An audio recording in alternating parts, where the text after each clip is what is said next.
boys and girls. I hope you're having a great summer. We are here, the fourth grade team, and your trusty librarian, to read a chapter from Summer According to Humphrey. We're going to do chapter 14, Problems, Problems, and More Problems. That night, the chickadees had me again. The boys were annoyed because the girls had hosted me more than they had, but I had to admit, lately the girls' cabins were just a little neater than the boys'. While the girls were doing well and winning me for sleepovers, the boys, particularly the Bob Whites, were ahead in everything else. Everywhere I went, I heard kids buzzing about the activities outside of the nature center. Sam hit a home run, bases loaded, he's awesome, I heard Garth say that morning. Later, I heard that Sam broke the camp record for swimming laps, and that he'd scored the highest number of points in the volleyball game. Wow, it was true. Sam really was super, which made Garth and the other Bob Whites unsqueakably happy. Still, the chickadees were far from giving up. Instead of chatting and relaxing before bed the way most of the campers did, Abby had the girls study their trail skills right there in the cabin. I have to say, Abby sure wasn't lazy. She made a big chart showing the signs they'd have to read out on the trail. The counselors would mark the trail, and to score points, the campers would have to follow the markings correctly and reach the end. Whichever group made the best time won. It was actually quite interesting. There were arrows and warning signs and even left and right turn signs, all made out of rocks, sticks, and leaves. I secretly thought that I would be good at following a trail like that. The chickadees seemed tired from a day of swimming, canoeing, hiking, volleyball, but they tried hard to pay attention. Even so, could anyone beat Super Sam? Just before lights out, I overheard Abby take Saya outside. "Listen," she said. "Listen." I was sure Saya was listening, but Abby wanted to make her point. "I saw you hanging out with Miranda in arts and crafts. If you spill the beans about any of our plans, you'll be betraying the chickadees and all the work we've put in. Are you with us?" she asked. "Of course," Saya said. "But that doesn't mean I'm not Miranda's friend." "Fine," Abby added, "but right now, being a chickadee comes first." "Did you hear that, Humphrey?" Saya asked me the next morning as she took me back to the rec room. "Abby would probably even be mad at me for talking to you." "I'm sorry, Saya," I answered. "I'd never tell a soul." Saya sighed a huge sigh. "I am not a tattler," she said. "Of course not," I agreed. "I'd love to be Miranda's canoeing partner. I'd love to practice volleyball with her." Saya looked very sad, which made me feel very, very, very sad indeed. But I had more than Saya on my mind, because I'd just seen Brad come into the nature center. In the past, Brad looked down at his feet most of the time, but today he was looking at people. He wasn't exactly smiling, but he acted more like he was a part of the group. Gail came in a little later and luckily took the seat next to his, although she didn't seem to notice he was there. I was staring at the two of them and didn't even notice Noah standing by Ogg's tank. Goodness, he startled me. "Ogg, I found your true home," he said softly. "You need water, lots of it, and other frogs to be friends with. I'll help you, don't worry." I couldn't tell if Ogg was worried, but I sure was. Ogg had a friend, me. Did he really need more frogs and water? He did quite a lot of splashing with the water he had. If Ogg's true home wasn't his lovely tank, what was? I didn't have time to think about Ogg anymore because Miss Mack started the session. I crossed my paws, hoping that this would be the day for a hike. "Okay, campers, who's up for a nature hike?" she asked. Me, I squeaked. I was sorry right away because if Noah was around, he might think I wanted to go on a hike into the wild, alone. No one heard me anyway because everyone was getting up and heading for the door. Luckily, they left their notebooks on the floor. "Okay, Ogg," I told my friend, "a hamster's gotta do what a hamster's gotta do."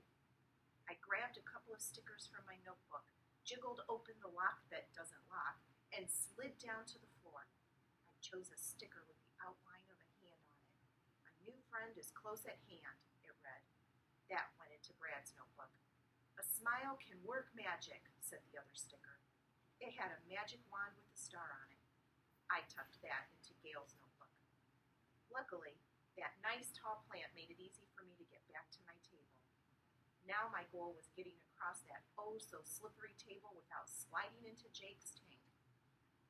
I thought about it ahead of time, and so I leaned my weight to the left and sailed across the table, narrowly missing my cage and coming to a smooth stop next to Og. "I made it," I squeaked. "Boing, boing," Og replied. He'd obviously been impressed with my moves. I scurried back to the safety of my cage and took a nice spin on my wheel. When I calmed down a bit, I glanced toward Jake's cage.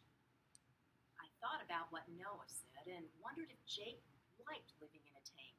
I also wondered if he had a way to get out of his tank, like my lock that doesn't lock. I didn't like what I was wondering. Luckily, it wasn't long before the campers were back. Brad and Gail weren't exactly smiling, but I crossed my toes and hoped my effort would pay off. "Okay, nature lovers," Miss Mack said, "write your observations in your notebooks." Brad grabbed his notebook and quickly saw the sticker there. He stared at it for a while. When Gail opened her notebook, she saw her sticker right away. After she read it, I saw her sneak a quick glance in Brad's direction. He must have noticed because he looked back at her. "What?" he asked. "I didn't say anything," she responded. "I thought you said something." Brad shook his head. "Nope, just writing in my notebook." "Oh," Gail said. She started making notes too, then turned to Brad. "Is ladybug one word or two?" "One word, I think," he said. "You saw them too?" Gail nodded. "Red ones and kind of orange ones. Did you see that purple bird?" "What was that called?" Brad asked. Gail wrinkled her nose. "Purple martin, I think." "I have a cousin named Martin," Brad said, which sent Gail giggling. It was good to hear her giggling again. "Is he purple?" she asked. "Nope, he doesn't have wings either," Brad replied, "but he is short." Gail giggled again. "Because he's only 3 years old," Brad added, and they both laughed. And so it went. Brad never mentioned his old camp, and Gail had a whole conversation without bringing up Heidi or her parents once. When the session was over, they were still talking as they walked out. "Did you see that, Og?" I asked my neighbor. "Boing, boing," Og answered. Even I was amazed at what we'd just seen, and I still had some stickers left. Stickers couldn't solve every problem, though. Certainly not the problem the robins were having, which I learned that night after they returned to the cabin after campfire. "Listen up," said Miranda. "All the other cabins have skits planned for the comedy club, but we still don't have a clue." "Yeah," Kayla said, "and it counts for a huge part of our camp spirit score." The robins looked very, very gloomy as they slumped on their bunks. Although as sad as they looked, I was happy to see that Gail wasn't writing any letters. I knew a little bit about the skit planning. I'd seen the Blue Jays outside practicing a funny little play about looking for bear tracks. The ending was a surprise. I couldn't even tell Og about it. And the chickadees talked about sitting on an invisible bench, which would be impossible, I think. But every time they talked about it, they burst into laughter. Abby was sure it would be a winner. But the robins still had no skit. "What about the invisible bench skit?" Lindsay asked. "They did that in Scouts last year." "Miss Mack said another group was already doing it," Kayla explained. "That's what we get for being last," Lindsay said. Miranda began to pace. "I wish Humphrey could talk. Maybe he'd have some ideas." "Better than ours," Kayla agreed. I hopped on my wheel for a spin, which is a hamster's way of pacing. Actually, I didn't have any ideas because I hadn't seen many skits. The girls were silent for a long, long, long time. In fact, the only sound in the room was the squeaking of my wheel going round and round. "Hey, Humphrey, could you hold it down?" Miranda got off her bed and came over to my cage. "Maybe he wants to help," Lindsay said. Kayla jumped up and came over to my cage. "Yeah, we should put Humphrey in our skit." "Me? In a skit?" I'd never been on stage before, and the stage in the hall was very big. "Eek!" I squealed and dashed into my sleeping hut. Then all the girls gathered around my cage and giggled. "Come out, Humphrey," Miranda said in her friendly voice. "We need you." When someone says they need me, it's hard for me to say no. I crawled back out and looked up at the smiling faces of the robins. "He's so cute," Lindsay said. "Who could ever be afraid of a little hamster?" hamster. Miranda wrinkled her nose. No one's afraid of a hamster. Oh, yeah, Lindsay replied. My mom, we had a hamster named Chip, and he got out of his cage and my mom started screaming and got up on her chair. Like he was a monster or something. My brother and I laughed so hard we cried. Lindsay wasn't crying now. She was laughing, and so were her friends. That'd be funny, Miranda said, if someone was afraid of Humphrey. Then the most amazing thing happened. The girls started chattering, and then they started acting things out. Sometimes they agreed, and sometimes they disagreed. But they began to work out a skit that looked pretty interesting until they got to the last part. And that's where Humphrey comes in, Gail said. She was giggling again, and I was glad. You'll help us, Humphrey, won't you? Miranda asked. I could never say no to Golden Miranda. By the time Miss Mack came in for lights out, we'd rehearsed the skit several times. The Robins begged her to stay so we could act it out for her. She loved it, but suggested they needed a few more people. Counselor Katie and I would love to help out, she said. The girls all cheered. So, where'd you come up with the idea? Miss Mack asked. The Robins all pointed to my cage.